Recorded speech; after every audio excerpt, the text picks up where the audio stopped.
Баткен районунун аймагында жалпы Чырчытактын кесепетинен 40 үй толугу менен жараксыз абалга келген. Бүгүнкү күндө ушул өзгөчө кырдаалдар министрлигинин кызматкерлери менен Кызыл Ай коому жана жергиликтүү бийликтин кызматкерлери менен биргеликте ушул толук кандуу күйүп кеткен үйлөрдү бузуу иштери жүрүп жатат.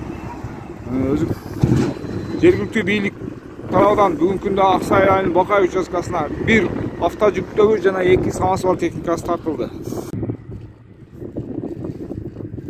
Бул жерде да ушул Аксай айылынын Бакай участкасында бул аталган жанагы толугу менен күйүп кеткен үйлөргө өзгөчө кырдаалдар министрлиги Кызыл Ай коому жергиликтүү бийлик менен биргеликте ушул Аксай айылына жабыркаган үйлөрдү жашоочуларга ушул мобилдик жана чатырларды куруу жумуштары уланууда.